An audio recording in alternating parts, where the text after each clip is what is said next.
Welcome to the Premier Present Show. This is Ryan Giffen. I have with me today Will Richardson, bringing the transformative power of Web 2.0 to teaching and learning. Will, how are you doing? I'm doing great, Ryan. Thanks for having me today. Fantastic. Will, you are one of the lead thinkers and discoverers of how to utilize Web 2.0 in today's education. You've done so by various different ventures. One unique thing, you have traveled probably to more countries than I can spell or can count. Tell us a little bit about those experiences and what you do on a global stand. Well, it's been a great opportunity for me over the last 7 years now to just get out to lots of different places, talk to lots of different teachers and educators. And, you know, the one thing that we all have in common, I mean, we have different cultures and we have different schools, but the one thing that we have in common is if we have a connection, things are really changing right now. And so it's kind of a conversation that extends across borders and cultures and everything else. The web is becoming such an integral part of what we do and who we are, the way we communicate and collaborate, that it's having an effect in all corners as more and more people come online and more people get connected. And certainly in schools, it's a huge conversation that's still kind of at its beginning stages, but I think is being kind of held in earnest these days finally, because we really do have to understand what the web offers in terms of a learning environment. Web 2.0 is your coin phrase. Every time I hear Web 2.0, I think Will Richardson. It's your brand. Tell us about what you talk to teachers and educators when you speak to them about Web 2.0 and how it can transform learning and teaching.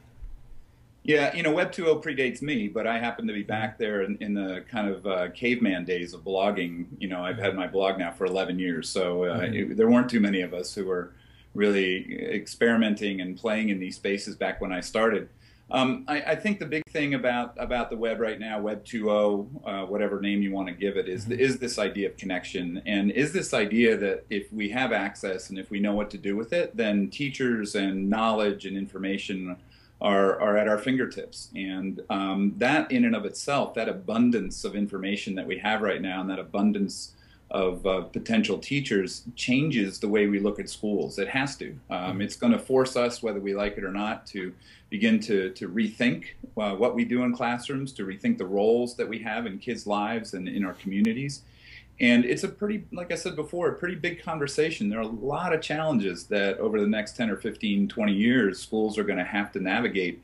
But I kind of look at it too and say these are huge opportunities for kids right now, huge ways that we can begin to learn with one another, and that's what's really exciting about it. You know, it's daunting in a lot of ways, and I think that we have to have some very serious conversations around it, but we also have to make sure we keep our eye on the fact that this is just an amazing time to be a learner, and if we really can take advantage of those opportunities, that we can prepare our kids for a future that is, you know, pretty hard to see right now, but certainly is going to be filled with these types of learning opportunities, no matter what new technologies come along.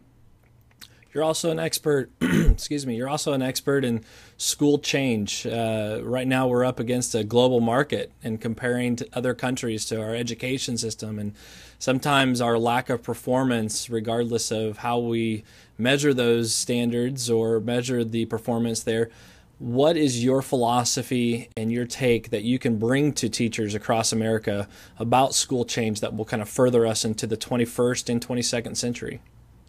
Well, you know, I think the number one thing is that we really need to change right now. And the way I kind of frame it right now is either we do that changing or it's going to be done to us. And I think in large measure right now, that's where some of the fear and the consternation, let's say, on the part of many of us who really care about public schools and care about education in general, whether it's public schools or private schools. I think we see a number of people now who are engaging in a much larger conversation around what schools should be, and those people by and large aren't educators. So, you know, my kind of framing right now is how do we move from being an old school to a bold school? And by a bold school, I really mean a school that is inquiry-based, that is really meeting the expectations and the needs in a 21st century sense of what literacy is, of what communication skills and dispositions are. Not so much focused on that kind of curriculum delivery model that we've had for such a long time, but bold in understanding that at this moment we have to do both, right? We have to make sure that kids reach those traditional expectations, that we do well on the test, because that is where we are right now. There's not too much we can do at the moment to change that. But we can't just be about that right now. We have to do this other thing that no one's really asking us to do, that no one's really assessing, and that is helping kids develop the dispositions and the skills and the literacies to take advantage of a world that is abundant with knowledge and information and teachers, and looks very little like the world that schools in their present construct were formed for. The last 20 years have just seen a sea change in the ways that we can do all of our learning business, and schools really have to catch up to that. So, and that to me is what a bold school is. It's a school that really understands, we have to begin to kind of unlearn and relearn our role in terms of how we serve our kids. Groups are always looking for specific things, for take-homes, if you will, for those tools that they can take back to their classrooms, or administrators can take back. Whenever you get a manual for a new piece of furniture, they give you need these tools to put this thing together. What are the tools that when you get excited about talking about with the groups, what are those tools that you like to talk about? Well, before we get to the tools, we really have to understand the context. And I think that if we're just learning the tools without really understanding the potential of those tools, it's hard to bring them into the classroom in really meaningful, change-oriented ways. So I like to start with that. Let's make sure we're all kind of looking at the world through the same lens, and that we understand what these connections are kind of bringing us. But then, once we get to that point, then I think the tools that are most important right now for beginning to build the types of networks and communities, the learning experiences that we hope for our kids, certainly Twitter is among them. It's just been an amazing place to begin to make those connections and to start to share ideas and collaborate with other people. I still think blogs and wiki spaces and places like that are important for places where we can reflect and we can begin to become more transparent, more Googleable, if you will, put ourselves out there and really become a part of that mix.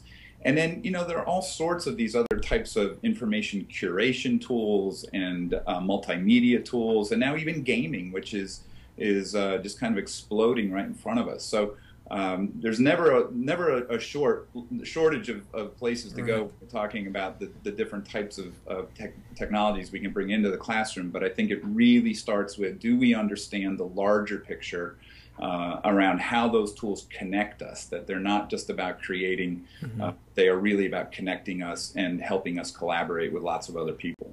And you may have just answered this, but my next question was going to ask you to kind of expound on one of the topics that you'll find on Will Richardson's profile link, and we'll put that profile link up here on the video so you can click on it. But it's the RSS, Connecting Ideas and Knowledge. That topic has always been an interesting one for me, and also to discuss with those that are interested. Give us a snapshot of what you mean by connecting ideas and knowledge.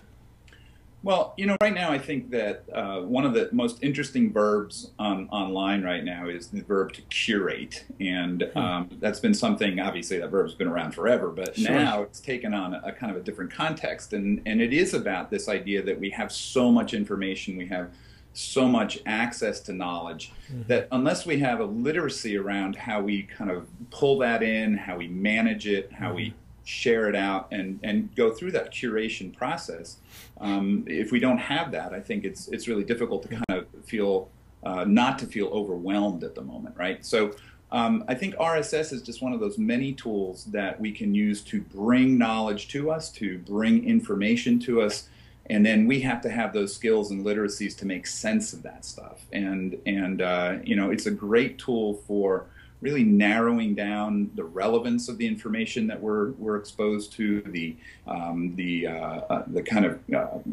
up-to-date technologies, depending on the networks and communities that we're in. It's just one of a suite of tools that are out there right now that help us with that kind of information literacy piece, which even that has kind of changed in its definition over the last couple of years. Today is a historic day in the market, in the trading market. We have Facebook is opening for IPO, their IPO publicly.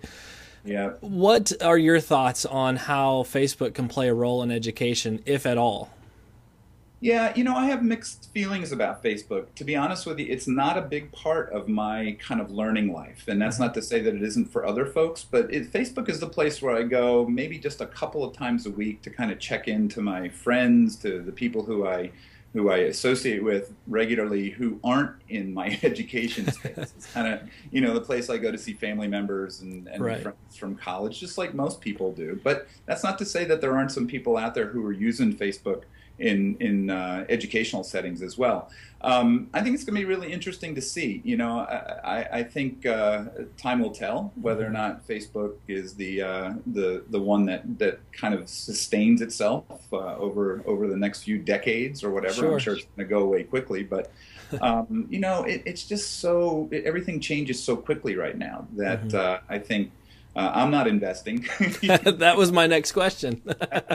I kind of wait and see on that. Even if I had the money to invest, I probably wouldn't. But there you go. You know what I mean? It's kind of an interesting moment for them, and we'll see how that goes. But look, Right. Facebook is just one of many, many different places where these types of connections and learning happen. And I think the other thing with Facebook too is that it's a difficult tool for schools right now because a lot of them are blocking it, or they have a lot of fear around Facebook still, and it's not something that a lot of parents are supportive of. So in terms of a learning tool right now, it's still kind of on the fringes of education, and that's not to say that it can't make more inroads, and it probably will. But for right now, I think there are lots of other more compelling, more interesting spaces for kids to go and do a lot of learning and creation and sharing. To wrap up with a few last questions, give us just a couple things that you want folks to walk away with when they bring you in to speak. What's that main goal that you want them to walk away with? Well, I want them to have a conversation started, basically. And it's a conversation that obviously is going to take time, and it's going to require some investment on the part of schools to really get all the constituents to the table and to start talking meaningfully around what changes in a world where teachers and content are now abundant. And it's a big shift. And like I said before, I'm just come to the belief that schools are going to be changed by this, just like newspapers have been changed, and music has been changed, and businesses and whatever else. And that, if we really want to serve our kids well, we're the ones that are going to have to make those changes. And that's going to require us to look very deeply at our practices and our roles. And that's really what I hope that I do when I go and speak to audiences of educators and parents and even businessmen is to leave them with this sense of, what, we really do need to have this conversation. And the question is around what changes right now. Let's figure that out together. Let's figure that out in terms of what it means for our kids, and then let's put together a plan that allows us over the next 5, 7, 10 years to really move to a more bold place in terms of our thinking around what happens in classrooms. Well, it's been a pleasure speaking with you. You've given us a lot to think on, and hopefully it does start the conversation of what you're talking about with those folks. And also, please check out Will's additional information on his profile. We'll put a link up here below. Click on that. Check out his information. Every time we've booked Will to speak at a school or a conference, we've gotten incredible reviews. So, Will, thank you so much for all your work and for your time today.